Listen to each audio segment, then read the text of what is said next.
Guys, welcome back to my channel. Today I got me a guest, not just any guest, my blood sister in Christ. Introduce yourself, girl. She means her sister. And yeah, my name is Lynnette, also known as Lynn. I know I look tired, because I am. But yeah, Lynnette Biyela.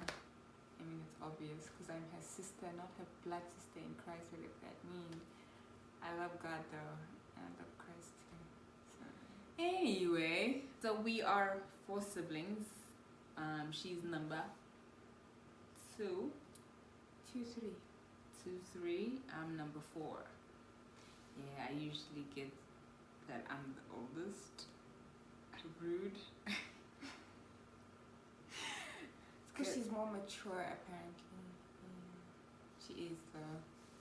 I mean, yeah, childlike in a way.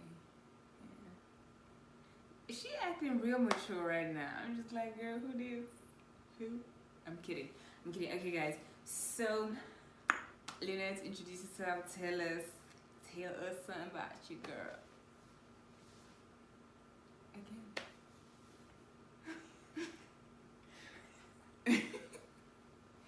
Tell us something about you. Okay, fine. Let's go back. Okay, you're 20. What? You know, tell us who you is. That kind. I was like, introduce yourself. I already introduced myself. Anyway, yes, I am 24. Just turned 24 in January. 29. Same as Oprah. So you know my future, kind of, sort of.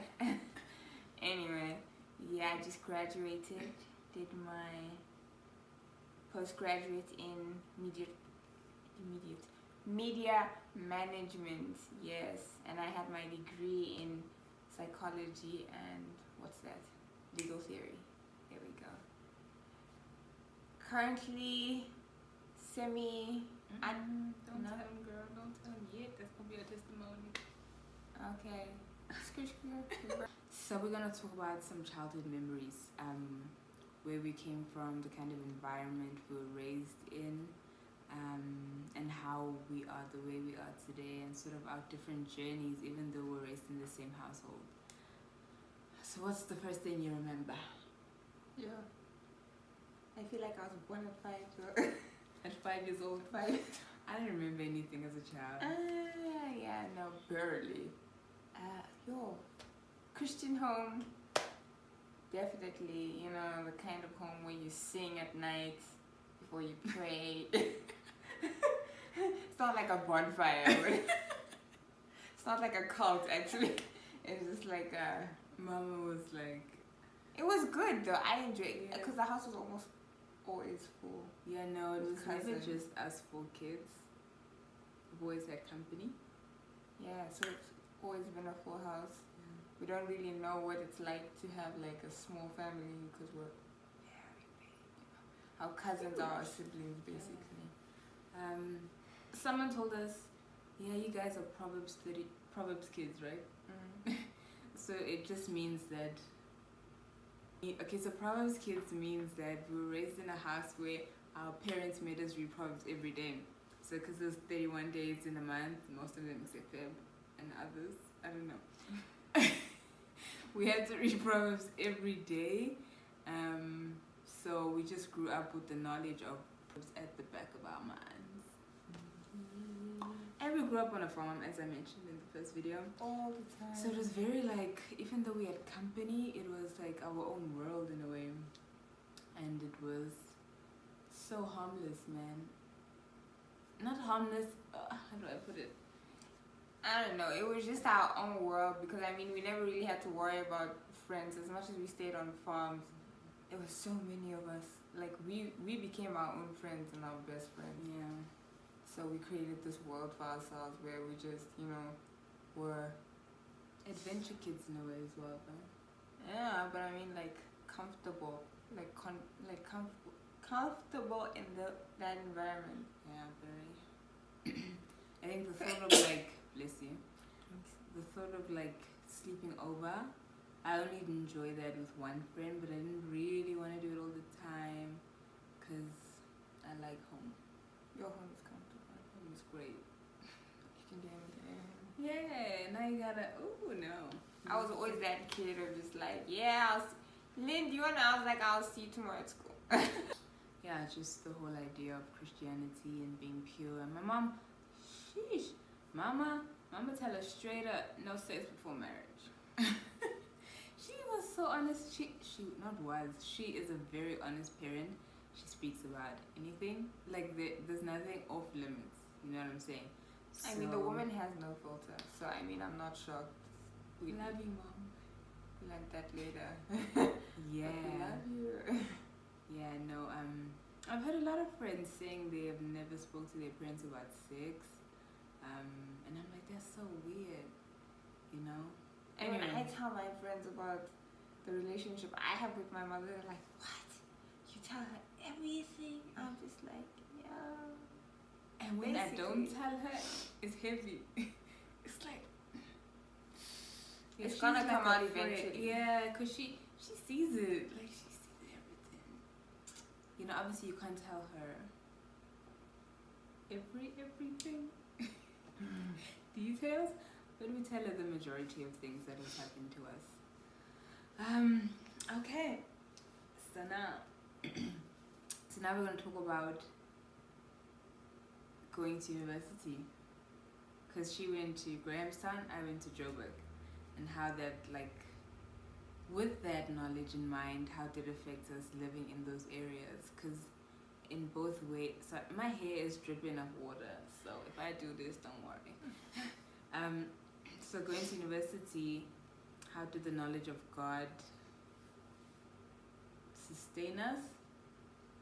Did we change because of the world and what we thought we needed to be, or did we stay intact? You first, girl. Put me on the chopping block here. For me, I started in Joburg, by the way, first. For like a foundation year. My bad. At Monash. And yeah. You know, in high school and whatever, I never did anything. I was just like chilling. And I didn't want to do anything. Yeah, no, we were kids, man. I was just enjoying my chill life, bruh. So I was just like, I'm cool. Anyway, when I went to varsity, I was just like, yeah, get good grades, pass, whatever. But I was also like, I want to have fun. And it's not like anyone forced me into anything, but I did do some things that did get me in trouble, you know, here and there. Whether it was drinking or smoking. But we won't even put that in there. No, girl, tell him. Yeah. But yeah, like as much, like I can't say I lost God because I took God with me wherever. I believe God was with me wherever I went. Connection. The connection. What do you mean? The connection dies out. Yeah, like I don't even want to say the connection dies out, but like it was just understanding what was good for you and what glorified God in the things you did, and that would make you lose your connection to God. Not that you forgot about God.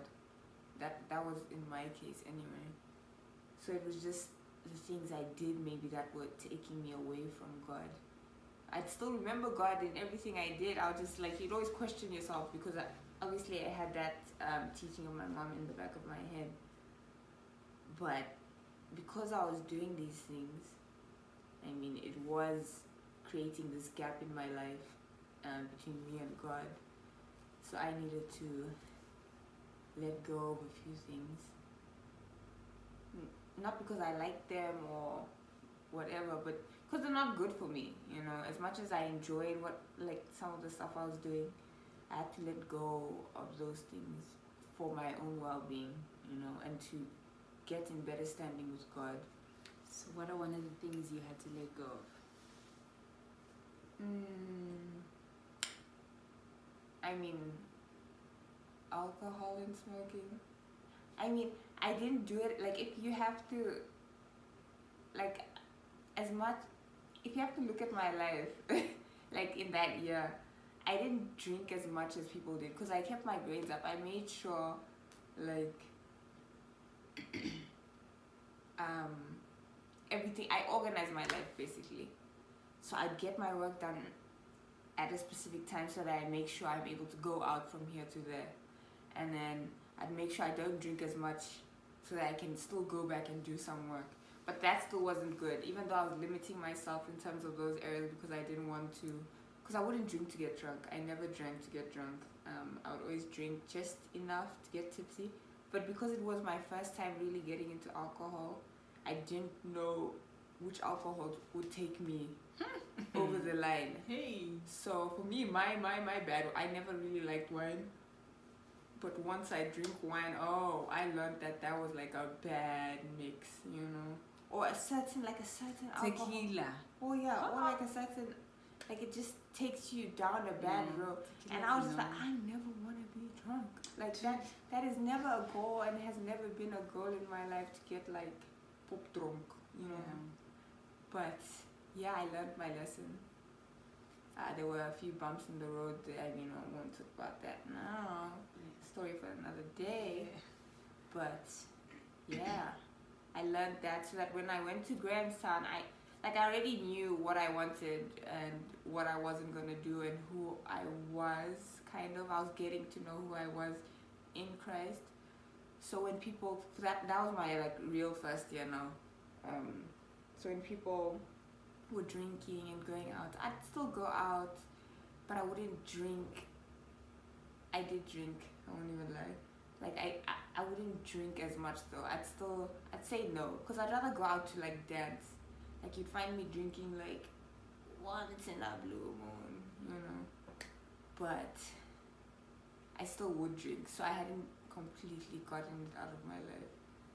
So yeah, but moving further into second year, third year, and so on, I started realizing that alcohol really wasn't for me. So in like 2015, 16, 17, I didn't really drink as much. So my first year, I was a little bit closed off because I was still scared. Not scared of people, but just like I moved to Brum and I was like, whoa, it's noisy. And I don't like noise, you know. I like my own space, you know. But that situation was like you have to interact, you know. I say you know a lot. First year, did I drink? Yeah, of course I drank. I did drink. I don't know. First year for me was like a very quiet year. First year was like I really wanted to try Hubley. As she said, we were very good in high school and primary. Like we didn't really have time for these things. We were just trying to pass. Like I hated school, so I was like, I just need to pass and get out. Like I don't want to be here forever, so I'm not gonna hate it and fail. So first year I was like, yeah, I get to do something I love. And then, so I went into film school after thinking I'm gonna do acting. And then I get there, I'm like, nope, not for me. I am not that. So I liked a lot of things behind the scenes, and it was interesting finding out so many things behind the scenes because I didn't even know there were so many things. Yeah, I mean, I liked Hubley. Man, Hubley was my best friend. I was the Hubley girl with my friends. Alcohol, not so much. I also didn't fancy getting drunk and like, why must you disrespect me, you know? I need to be able to say no. So for me, alcohol wasn't really, ooh, alcohol, this, nah.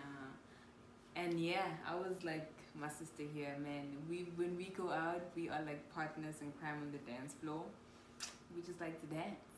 So with my friends, I'm like, yo, I just want to go dance. Like, I don't want nothing from nobody. I just want to go dance.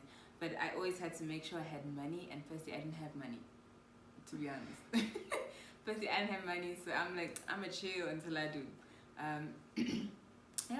So that was first year for me. How about second and third year? Okay, my initial thing was to study law. That's what I went to university for. Yeah. So now first year was no joke for me with law and all those things. But anyway, got to second year. Second year was politics. Took up psychology now, my law, and yeah, whatever else. But second year was pretty quiet. I moved out of res now into digs, so I wasn't partying as much or at all. So yeah, like second year was quiet because I was off campus and I was just chilling, getting used to that outside life, budgeting and doing this and that. So I never really had time or money for doing anything else but taking care of myself and keeping my grades up. So yeah, second year was pretty chill, bro. Not at all. I think for me, second year, I kind of like threw the towel in and I was like, yeah, let's do this. I don't know. I was staying with my cousin, and second year, we moved out of Brown. Man, we moved a lot. Like, wow, we saw some drama, man. We moved to, what's this place? West something.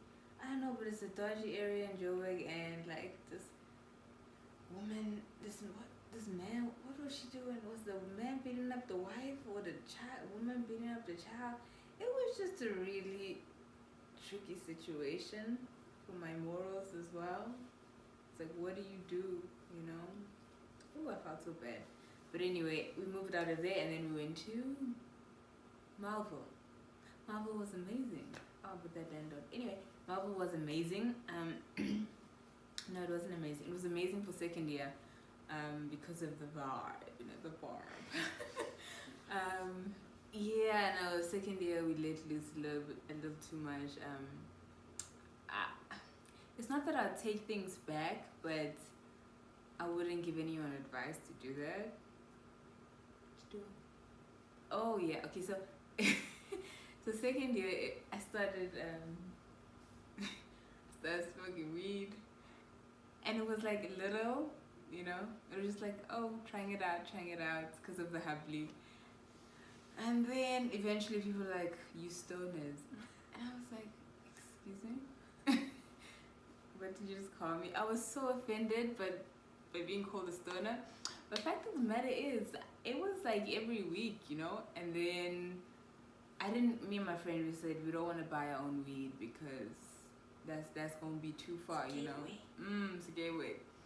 And eventually we bought our own weed, man, because we were tired of asking around, and we became stoners. And I was like, is this me? Is this my life? But when you're in it, you enjoy it. Just believe it's not life nice. But at that time, when you're living in the world, yeah, because it's like its own world. Like, I don't even know how to describe it. Like, you're under this cloud. You're under this cloud, and I have an issue that if I believe in something, I teach it, So I didn't teach people to smoke weed, but I would offer it, obviously, because I was doing it and I didn't see anything wrong with it. It's not, and yeah, not to forget, it's not that I didn't know God or I forgot God. I went to church every Sunday. Some Sundays I didn't, because sometimes in film school we had school. Other Sundays I'm lazy and I sleep. But for me, Christianity before and now was like, before it was just like, you just gotta believe, accept Jesus as your Lord and Savior, and you're good. Ask for forgiveness every now and then. We didn't know it as well as we know it now. So back then I didn't think I was going to hell, but now looking back, I might have just went to hell. And yeah, I drank. I didn't like alcohol, to be honest. I preferred whiskey, and then I found out it makes you fat. Then I was like, nope. And then I went to other stuff, but I didn't. Honestly, for me, alcohol was like, oh, we're drinking. Okay, I'll have one glass. But I just, I think me and my friends needed like a glass so that we could get on the dance floor and let loose, because we love dancing, but you see Madam Shy's, like, you wouldn't even see that. I wouldn't say we can dance, but we have rhythm. We're not bad though. No, okay, no. But yeah, we needed a little boost to just like let go on the dance floor. And like, I mean, people come obviously and we're just like, nope, we block each other, like we help each other. You gotta just, hey, stay away from my girl, nigga.